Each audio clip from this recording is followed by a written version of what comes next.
Sejam bem-vindos e vamos a mais um estudo bíblico. O que era a mão misteriosa que escreveu na parede na festa do rei Belsazar? O que significa Mene, Mene, Tekel, Parsim? O que isso significa? Aquela mão era a mão de Deus ou não?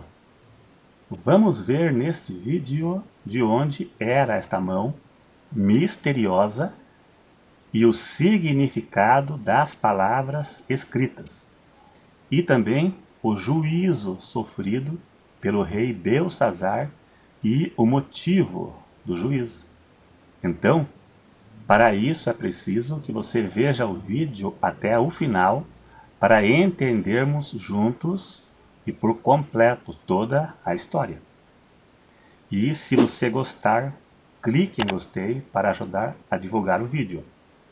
Antes de ler o texto, para dar a interpretação, vamos ver quem foi Belsazar, assim ficará mais fácil compreender a história.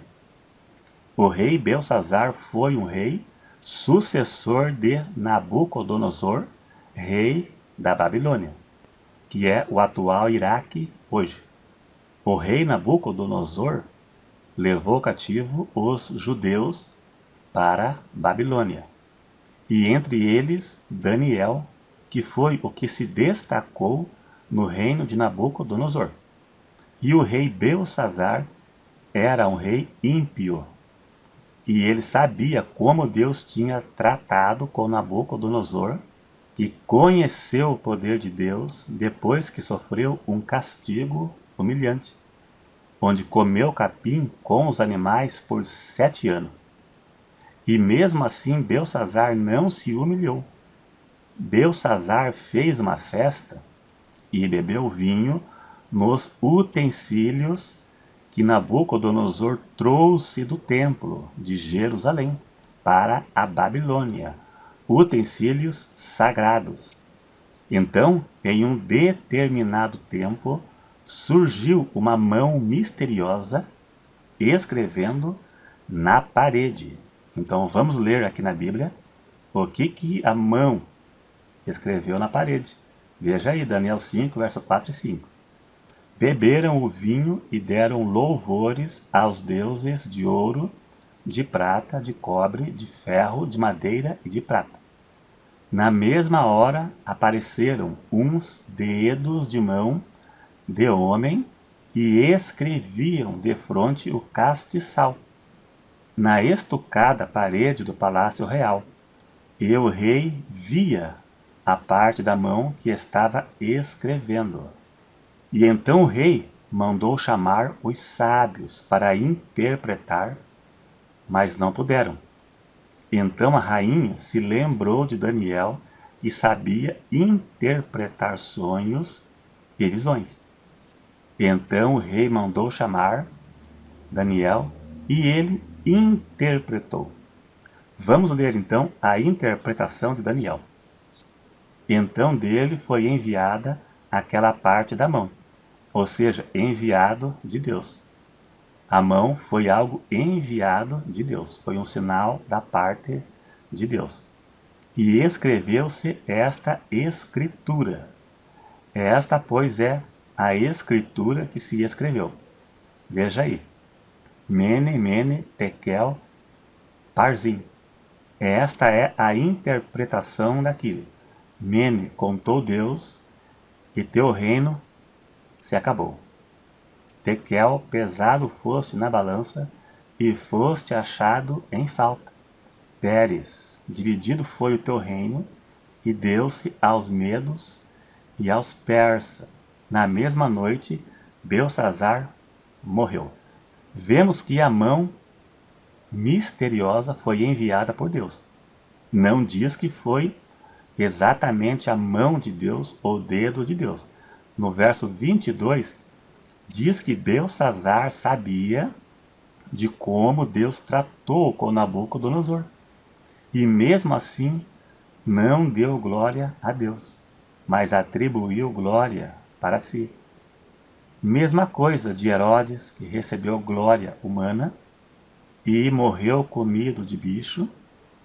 E mesma coisa que Nabucodonosor também. Recebia glórias humanas, não deu glória a Deus e comeu pasto por 7 anos. Belsazar, mesmo vendo o que aconteceu com Nabucodonosor, ele foi um pecador. Quando ele profanou os utensílios do templo de Jerusalém, aí então foi o seu fim. Isso foi uma afronta a Deus. É muito pior para a pessoa que já tinha visto Deus operar. E ele já tinha visto o poder de Deus. E ele não era mais inocente. Na verdade, a Bíblia diz que o culpado Deus não tem por inocente. E ele já tinha visto Deus operar.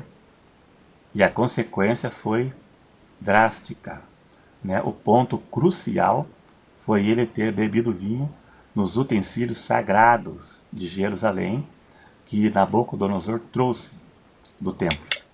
Então vemos que aconteceu o mesmo caso de quando Nabucodonosor teve o sonho. Daniel foi o último a ser chamado.